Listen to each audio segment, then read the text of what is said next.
Hey, I'm Becca. I am a writer, a developer, and a community creator, and I'm here to share all of the things that I learn and find most helpful in my work from day to day. And so today we're going to be talking about community culture. Culture is one of those things that everybody's going to have a different definition for. And when we think about community culture, I think it's slightly different, but it can still make sense in other aspects as well. And so it's part of the idea that there's different beliefs and practices and rituals that organizations do. And I like to think of it as organizational emotional intelligence. And so you're looking at the overall organization with a person-centered approach to the thing that you're doing. And it helps you to understand how the organization functions. They should be replicating what their mission and their core values are. And ultimately, it defines the tone of your organization and how you treat each other. So there are different things that can help to define culture, and I think that it's important to go through a couple of the main ones that I think are most important. And the very first thing that you can do to create a positive culture is to listen. You listen to your community members, you listen to your volunteers, you listen to everybody who's a part of the organization. Because ultimately, that's going to help you to grow as an organization, to create a positive and psychologically safe place for everyone to be there. And it's going to allow you to understand what the needs of the community are. Because as we've covered before, communities are growing and they're living things because they're made up of people.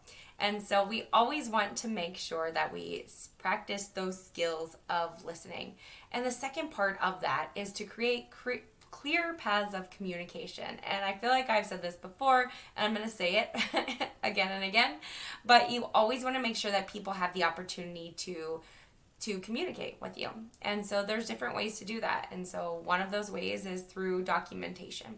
You provide a path that they can go to and they can refer to.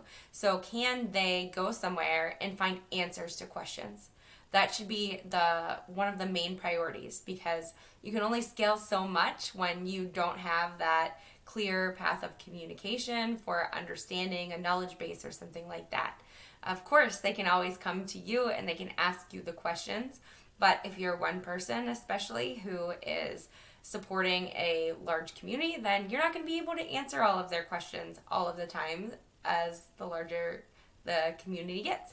And so having that, it will become essential for every single community that's out there.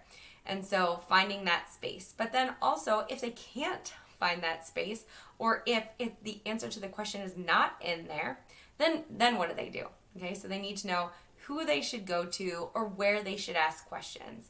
And that's really important. They should be able to feel safe asking those questions, encouraged to ask those questions, and all of those interactions need to be a really positive experience so people feel welcome to share, to grow, and to ask those questions together.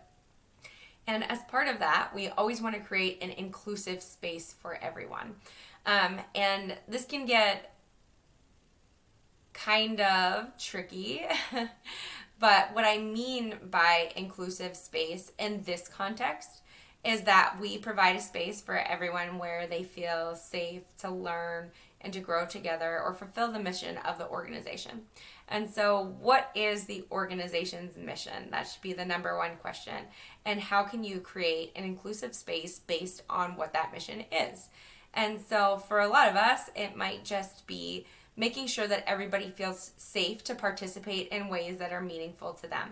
And so really taking a deliberate and thoughtful look at what that looks like and how you can create different procedures and processes and support systems to allow it to be an inclusive space for all of those people, and to create a space where people are open to sharing, they're open to being a part of the community and growing together.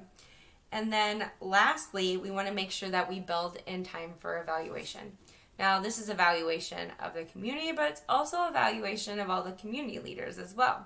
So thinking about, whether or not you have the capacity to continue to give to the community in the way that you have in the past. Very, very important. If you can't, then it's time to have a conversation with somebody that can help you sort through what the next steps are in that process. And in addition to self-evaluation and figuring out whether or not this is still fulfilling work for you, it's evaluation of the community because, again, living, growing, we're human beings. Are we still fulfilling the needs of the community? Because chances are what the needs were last year, it's not the same needs that you have this year. And so identifying what those needs are is really important to understanding what's next for your community. Looking at the strengths and the weaknesses, that's really important. And I think that as part of this self-evaluation, being very honest about what you're doing, why you're doing it, and how you're doing it is really important. I think that a lot of times we can just say, this is the way it's done because this is what I have the capacity to do. And there might be other people out there that have the capacity to do more or might be able to support the community in a different way than it has been in the past. And so identifying those strengths and weaknesses, although that can be a really hard skill to get a hold of, is going to be essential to creating a positive culture for your community. So these are just a couple of the basics that we have to help identify culture. And if you want to hear more about it, let me know and I can go into more detail on each of these different things and some of the subcategories that fall into these categories.